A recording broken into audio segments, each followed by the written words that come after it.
13 years of marriage ended in a PDF. While Malik Carter stood under desert sun with a rifle on his shoulder, his wife clicked send.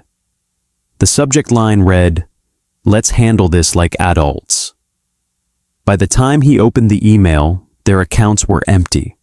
Her boyfriend was already in his house. Malik didn't scream, didn't call, didn't write. He just stared at the screen, typed one word back. Understood. He didn't know it yet, but that single word would become the spine of a case far bigger than their marriage. And in Kandahar's heat, that single word was the only shield he had. It was 114 degrees in Kandahar. The metal shipping container that served as Malik's barracks felt like a preheated oven. Outside, diesel generators hummed like angry bees. Inside, Malik sat on the edge of his bunk, boots laced, rifle leaned against the wall. The email still glowed on the laptop screen. He hadn't moved in 10 minutes.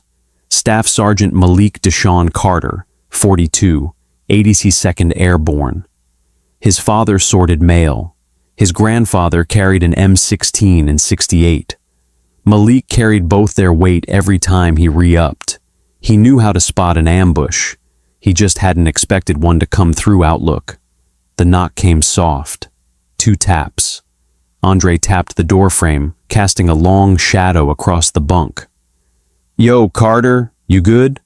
Andre Milton, his bunkmate, leaned against the doorframe, arms crossed, eyes shaded behind dark lenses. Malik didn't look up. "Yeah, just something from home." Andre nodded, respectful. Soldiers knew not to pry unless invited. He dropped a protein bar on the bunk and left. Malik finally stood, stretched, walked to the communal shower, and let the water run cold across his spine. He didn't rage, he didn't spiral. That wasn't his way. He cataloged the facts like clearing a weapon. Courtney had filed for divorce.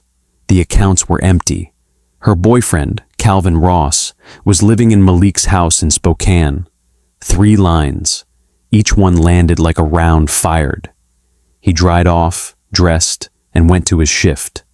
Never said a word. But in the quiet hours that followed, Malik pulled out a notebook. No headlines, no emotions, just a checklist. Like every op he'd ever planned. Secure copies of the house deed, marriage certificate, birth certificate. Confirm his separate bank account was still active. Recheck storage unit access. His mother's silver, his grandfather's watch. And contact Marcus D., legal. Then he closed the book and stared at the ceiling. The last time he saw her, she hadn't cried. At the airport, she'd hugged him like a co-worker at transfer. "Stay safe, okay?" He should have known, but hope dies last. Malik didn't sleep much that week. He rotated shifts, ate in silence, and stayed off video calls. Every hour off duty went to research. His fingers moved faster than his mind, filing, sorting, verifying.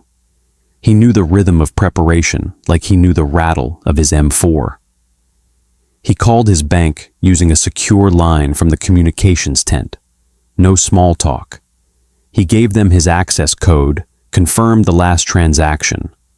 All accounts under his name were intact. It was the joint account Courtney had gutted. "We'll mail it." "Don't. Legal only." He clicked off and made his next call. Marcus Daniels. Marcus had served with him in Iraq, now ran a modest practice in Seattle. Even over static, Marcus's voice was sharp. "This about Courtney?" "Yeah, but I'm not looking for advice. I need backup, quietly." "Say no more. You still got power of attorney over anything?" "On the house, yeah. Joint accounts trashed. I just need eyes on what she's touched." "Got it. I'll dig. Start simple." "Thanks." He hung up and exhaled slowly. That night, Malik walked the perimeter with Andre. It was quiet, except for the hum of the heat and the distant clank of armored trucks. "You ever just get tired of starting over?" Andre asked, eyes scanning the horizon. His hand rested casually near the sling of his rifle. "It's not starting over," Malik said. "It's just changing targets." Andre glanced over, lips pressed tight. He didn't ask what Malik meant. He just nodded. Malik didn't tell anyone what was happening. Not Andre, not the squad leader, not his mom back home in Tacoma. But every day off shift, after cleaning his weapon and checking patrol logs, he made a different kind of call. By week 2, Marcus had sent him a draft. Malik opened the PDF on a base laptop under a desk fan that coughed more than it cooled. It was a quiet trap, tight language, updated power of attorney, and a demand letter, all drafted under Washington law. Malik read it twice, signed it digitally, and deleted the file like muscle memory. Meanwhile, he was watching. Not his wife, not yet, but the bank, the house, the credit report. Marcus's next call was clipped. "She's refinancing your house, Malik. 2 months ago, but the documents list a second party, someone named Darren Spencer." Malik closed his eyes. Spencer, not Calvin. Not Courtney, a new name. "Who the hell is that?" he asked. No clear record yet, but his signature's on the joint filing, which means one of two things, Marcus said. Either she forged it, or she signed over power of attorney without your consent. Malik stayed silent. "You want me to escalate?" Marcus asked. "Not yet," Malik said. "Let them think I'm quiet." He spent that night checking base records, military email, home insurance. She'd pulled his name off the car title, rerouted his mail to a P.O. box, even filed a change of address. She'd ghosted him on paper. At chow the next day, Andre slid into the bench beside him with a tray stacked high. "You ever notice how people lie better when they think you're too far to do anything about it?" Andre asked, picking at dry cornbread. Malik smirked. "Distance makes them brave." Andre glanced sideways. "Everything good at home?" Malik's fork paused mid-air. "Just sorting some paperwork," he said. Andre nodded. He tapped his ring against his water bottle. Metallic, rhythmic. "You need cover. I got you." Back in the barracks, Malik opened a new page in his notebook. This one wasn't a checklist. It was a flowchart. Names, dates, accounts, connections. He started with Calvin Ross, then Courtney, then the new one, Darren Spencer. He underlined Spencer twice. He wrote, "Who profits if I vanish?" then circled it. Marcus called again 2 days later. He sounded sharper this time, like something had just clicked. "Malik, I checked Spencer deeper. He's not just some boyfriend. He's listed as a business partner on 3 flips in eastern Washington, each tied to deployed soldiers." Titles moved under POAs. A silence settled between them. "This isn't just your wife, Malik," Marcus said. "This is a pattern." Malik's voice dropped to a whisper. "You think they target deployed spouses?" "I'm not thinking," Marcus replied. "I'm sure." That night, Malik walked the perimeter again. The moon was high and clear. The kind of light that makes you see what you didn't want to. He found Andre cleaning his rifle outside the barracks. "You ever hear of someone named Darren Spencer?" Malik asked. Andre glanced up slowly. "Yeah, name came up during a fraud alert briefing last year. Real estate and POA abuse, but it was low-key. Why?" Malik didn't answer, just nodded. Andre looked at him long. "You're not just sorting paperwork, are you?" Malik said nothing, just sat down. He closed the notebook. He stood slowly. as if his body had to catch up to what his mind already knew. They thought he was alone. They thought he was distant. They thought he'd stay quiet. But Malik Carter was making moves, silent ones, and he was just getting started. He'd need time and a cover story to buy it. Malik requested 2 hours off shift for medical rest. No one questioned it. In a war zone, burnout looked like dehydration, not doubt. He used the time to call Marcus again, not on the baseline, on a back-channel VPN patched through a routed satellite tower. "She changed the locks too," Marcus said. "Spokane County recorded a locksmith receipt billed to the joint account 2 weeks ago." Malik paced slowly between the cots, listening. "Send me everything, her movement, store receipts, delivery orders, anything." "Already working on it, but you'll want to see the footage first." "Footage?" "Home camera, the front door cam you had linked to your email?" "Yeah." "She never disabled the cloud archive." Marcus forwarded the files. Malik sat on the cot and played the first clip. Courtney appeared in workout clothes, talking to Calvin on the porch. They laughed like it was just another Tuesday. Next clip. Different man. Bigger. Bald. Wearing Malik's army hoodie. Using Malik's mug.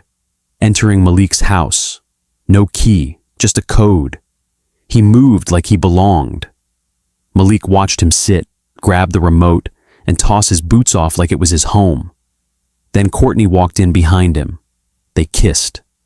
Malik paused the video. His jaw didn't move, but his fingers curled into a fist so tight the pen in his hand snapped. He clicked the next file. The man again. Hoodie again. Mug again. Calvin was gone. That changed the equation. Malik opened a new page in the notebook, wrote 3 names, Calvin Ross, Darren Spencer, Courtney Carter, then circled only one, Darren Spencer, a ping from Marcus. "Spencer's name is on 3 more homes, Eastern Washington, all military, same boilerplate, same stamp." Malik didn't respond. He was already copying Spencer's name into a web of red ink. Another ping. "Attached, PDF, divorce decree, Adrian Hall, Korea-based." Malik clicked it. Same signature block, same formatting, different couple, same scam. He leaned back, pulse steady like countdown ticks before a jump. "How many more?" he finally typed. "At least 4. I'll keep digging." Malik boxed in the word pattern on the page. Then below it, wrote in all caps, "Hunt." He requested temporary access to upload files for legal review. Once approved, he sent everything, emails, footage, notarized POAs, to a contact at the DoD Fraud Task Force. They hadn't spoken in years, but this was louder than a favor. Subject line read, "Targeting deployed personnel, WA state fraud." He didn't name Courtney, not yet. He didn't need revenge. He needed truth. Later that night, Malik stepped outside the barracks. Andre was leaning against a Humvee, polishing his scope. "You good?" Andre asked without looking up. Getting there, Andre eyed him. "Your face says different." Malik walked up beside him, watched the stars flicker like static. "You remember that briefing last year? POA fraud?" Andre nodded. "Some guy, Darren something?" "Spencer." Andre's hand paused. "He's real?" "He's more than real. He's a pattern." Andre let out a low whistle. "You in it?" Malik didn't answer, just passed him the notebook. Andre read it slowly, then said, "You want backup?" Malik shook his head. "Just eyes. For now." He watched the dust swirl under the base floodlights. "I'm not going to blow it up," he said. "Not yet." Andre tapped his knuckle on the side of the Humvee. "Nah, you're the type to line up your shot first." The next 48 hours moved quiet, but sharp. Marcus kept sending names. Malik kept building the board. 6 soldiers, 4 states, 3 matching notaries. Each file was a mirror. Deployed, power of attorney, refinance, divorce, loss. But they'd made one mistake. They left Malik alive. He logged the last set of documents into the encrypted drive. Then he made one final entry in the notebook. Spencer moves fast. So do I. He closed the notebook. Then he wrote a message to his mother. You might hear some noise. Don't worry. I'm good. Just doing what I was trained for. She wouldn't know what it meant. Not yet. But she'd understand later. Malik didn't need to storm home. He didn't need to scream or post or break anything. He had power, just not the kind Spencer understood. He started with the Department of Defense contact, Sarah Bell, a fraud analyst based out of D.C., someone he met once during a stateside seminar on identity theft protections for military personnel. He hadn't planned to ever call her. But that's the thing about planning. War rewrites it. He sent the encrypted folder, then he waited. She called the next day, early. Even in Afghanistan, the ringtone felt loud. Bell was sharp. She'd read the files, said it matched 4 similar cases they'd flagged but hadn't closed. What Malik had built, his timeline, his documents, was different. It was legal, trackable, strategic. She asked if he was willing to testify. Malik said he was. When she asked about Courtney, he simply told her he wasn't protecting anyone, but he wasn't starting with her either. Bell said she'd escalate. FBI involvement would take a few days. Malik told her he'd be ready. She hung up. He exhaled and opened a new page in his notebook. This one wasn't names. It was timing, time zones, legal filing hours, real estate office schedules, court open days. He drafted a memo to Marcus. Escalate Spencer's role. Issue discovery requests. Focus on financials. Don't mention Courtney yet. Let them feel safe. Marcus responded instantly. Understood. I'll keep it surgical. Malik ran a mental checklist as if prepping a jump. Spencer, 2 open permits. Courtney, 3 active credit lines. Calvin, still with a shady logistics firm. He pulled data from public records. Then he sent an anonymous packet to the Washington State Attorney General's office, untraceable, with a cover letter signed by a fabricated civilian alias, former realtor turned whistleblower. 2 days later, Courtney emailed him. No subject line, just the words, "We need to talk." It wasn't remorse. It wasn't fear. It felt like entitlement dressed as casual typing. Malik didn't answer. She called next, left a voicemail. Her tone was flat. Malik, I don't know what's going on, but you're making things really hard for everyone. Just call me back. He didn't. Instead, he sent Marcus the go-ahead to file a formal injunction on Spencer. Temporary freeze on real estate activity involving military POAs in 2 counties. Narrow enough to pass, broad enough to choke Spencer's pipeline. The next morning, Marcus emailed. They lawyered up. Spencer just hired defense counsel. First move is panic. Next is exposure. Malik didn't smile, but the tension in his neck lightened. That afternoon, another message from Courtney came through. What did you do? Still no apology. Just heat behind the keystrokes. He deleted it. The fuse was lit. The air was dry. Now came the watch. Marcus called the next day. There was an edge to his voice. They'd found something strange. One of Spencer's flipped homes had a deed reversed by a notary 2 months after the transfer. No formal report, just a quiet rollback. Maybe someone inside figured it out and backed off. Or maybe they got paid to. There was a gap in the records, a quiet hole, one they could pry open. Malik told him to do it, Marcus would file a FOIA request. Malik would stay gray. That night, Andre walked into the barracks holding a folder. He dropped it on Malik's bunk, then leaned on the locker. Got a cousin in Washington. She's in records. Quiet lookup. That guy Spencer? His name shows up tied to a non-profit. Veterans Housing Renewal. Total shell. No active builds. Just money moving. Malik raised an eyebrow. Spencer was running fake charities now? Andre nodded. It was a laundering path. Spencer moved money under the shield of helping vets, but it was just a paper loop. Malik added it to the board. Now it wasn't just betrayal, it was enterprise. He messaged Sarah Bell, added the non-profit angle. She replied quickly. Federal eyes were now officially on it. The case had moved interstate. It was no longer just fraud. Now it was conspiracy. Malik stared at the word. Let it settle. The base mailroom delivered a brown envelope addressed to Malik. No return address. Inside, 2 photos. Courtney at a restaurant. Spencer at the same table. Same day, different angle, and a USB stick. Andre whistled low as Malik plugged it into a clean, offline laptop. Video, security cam footage, a meeting. Spencer, another woman, a man in a notary uniform. All time-stamped, all marked.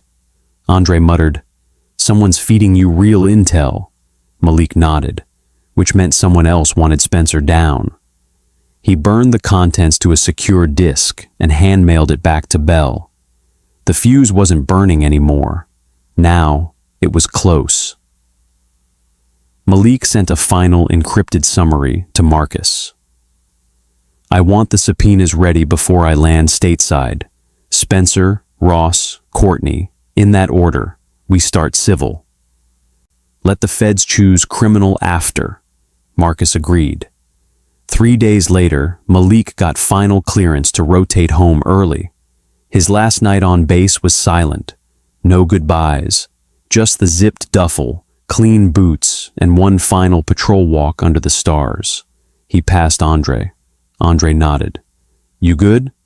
I will be. Andre extended a hand. Don't go soft. Malik shook it. Not in this lifetime. He boarded the transport the next morning. 20 hours later, he landed in Seattle. Courtney wasn't at the airport. Neither was anyone else. He liked it that way. He picked up a rental car, drove to the county clerk's office, signed a motion to challenge the POA filings. Then he drove to the courthouse, filed his appearance in the civil case, checked in with Marcus at his office. Simple handshake. Then he pulled out the notebook, laid it flat on the desk. Let's begin. Outside, the rain had started, light and cold, tapping against the windows. Malik stepped onto the sidewalk. The notebook, tucked under his arm, caught a few drops. He didn't shield it. It had weathered worse.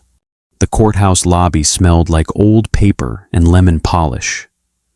Malik walked slowly, the echo of his boots falling into rhythm with the weight in his chest. Upstairs, Marcus waited with a file folder thick enough to snap a rubber band. They didn't speak much, just nodded, walked into a conference room. Marcus laid out photos, filings, and a flash drive.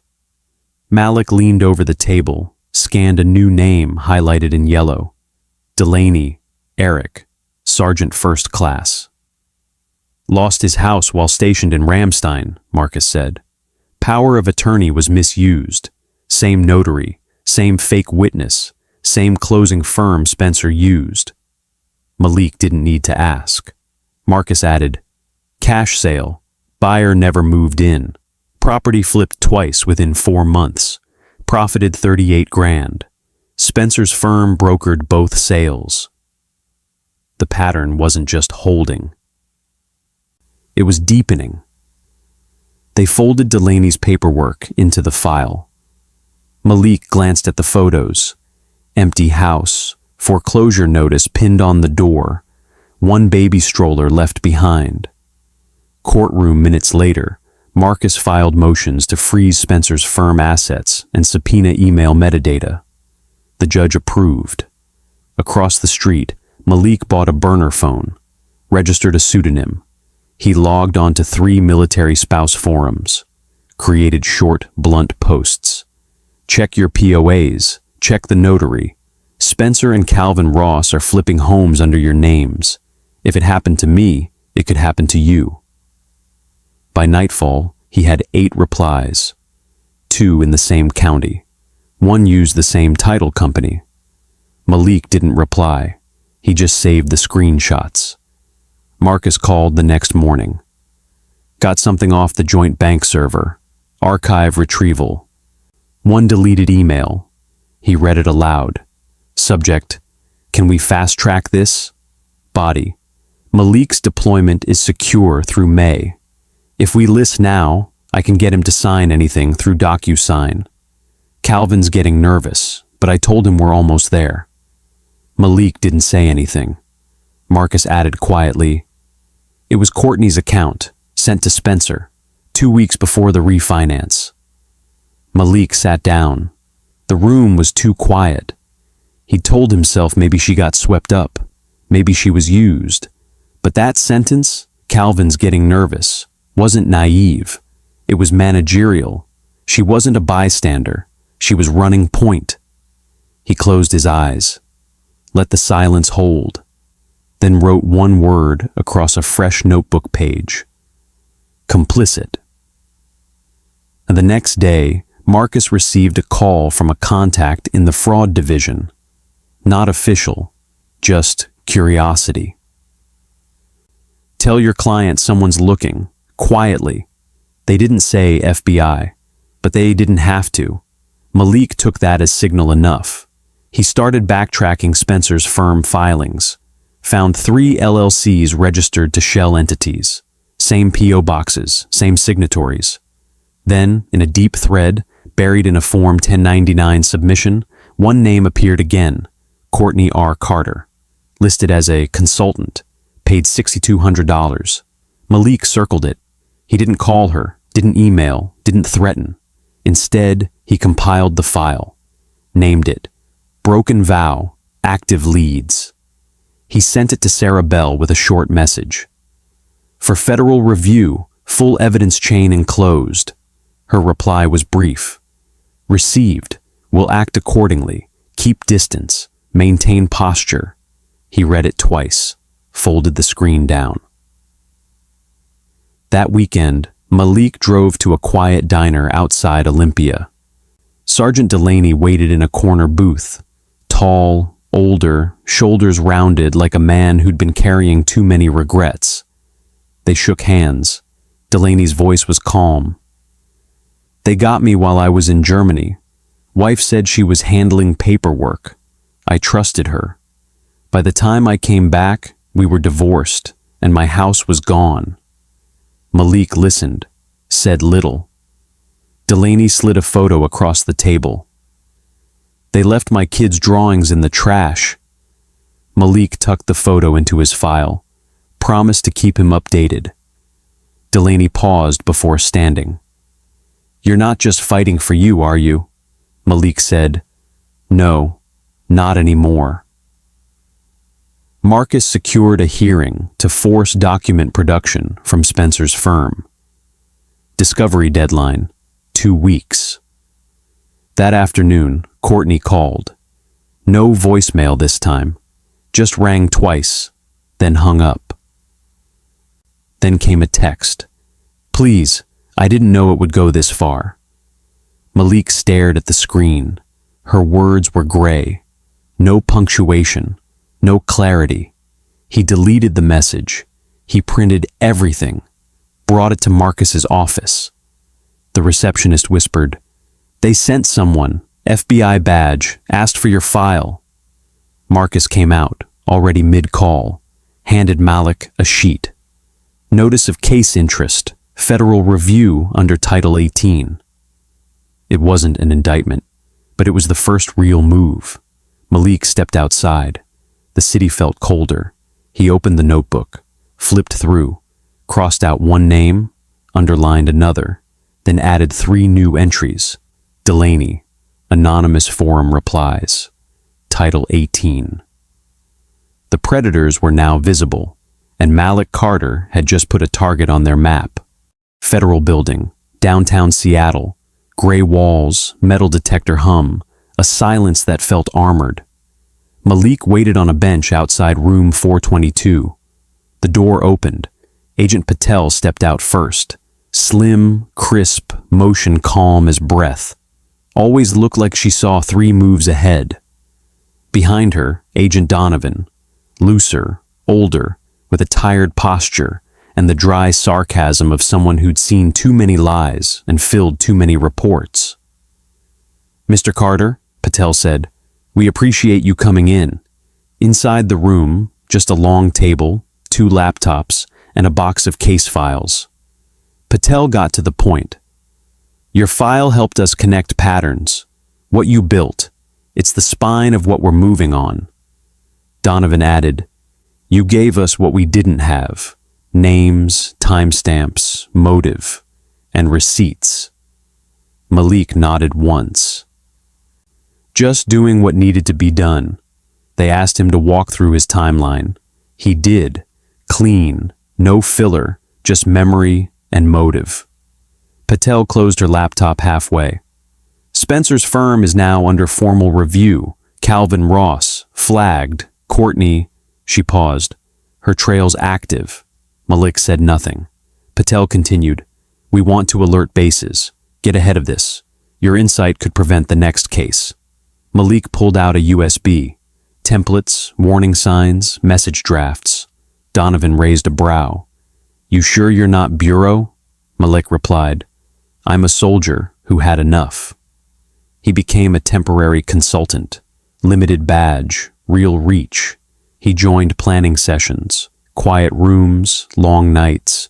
He wrote briefings, sat in on strategy calls, told his story without names, just patterns. Then one morning, Patel handed him a sealed folder. "Attempted fraud case, Marine, saved by one of your posts." Malik read it. Young woman, back from overseas. Revoked her POA just in time. Spencer was involved. Donovan said, "You didn't just start this, you stopped one." Malik looked down at the paper. "That's worth more than a courtroom." Later that day, his phone buzzed. Courtney, he stared at it, let it go to voicemail. Her voice, familiar, tired, falsely calm. "Malik, whatever this is, we can fix it. You always said I didn't understand military life. Well, maybe I finally figured out how to make it work for me." He put the phone down, let it lie there like it had never rung. The case moved forward. Subpoenas, discovery. Spencer's lawyer folded. Calvin turned informant. Courtney hired counsel. Grand jury impaneled. Malik remained peripheral, essential, but distant. He stood in one more advisory session. Service members, civilian reps, base attorneys. He said only this: deployment shouldn't mean dispossession. No one signs their life away expecting betrayal from the home front. Silence followed, then nods. After the session, a young airman approached him. "My sister almost signed with a military fixer. Your post made her stop." Malik nodded. "Then it's working." He walked outside. The wind was sharp. Sky a slate gray. Marcus waited with a court folder.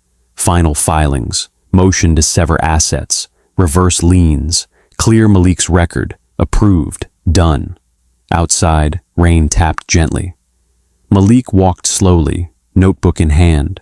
He opened it, flipped past names, past dates, past plans. He turned to the final page, wrote one word: free. For the first time in months, his shoulders dropped. Lightly. They offered him a stage, a speaking circuit, even a Pentagon visit. Malik listened, then said, "Respectfully, I'm done. He took the bonus, not the spotlight, just the bonus, and he disappeared south, bought a 2-bedroom fixer-upper outside Savannah. Old porch, wide oaks, stubborn floorboards, perfect. He started with the porch, ripped out rotten wood, sanded the frame, restained it by hand. Took a week. Each morning Nina sat beside him, tail thumping the deck as birds dipped through the moss-heavy trees. He'd whistle low, she'd bark once. Routine. Simple. Right. Inside, he patched drywall, replaced doorknobs, painted the walls a soft olive.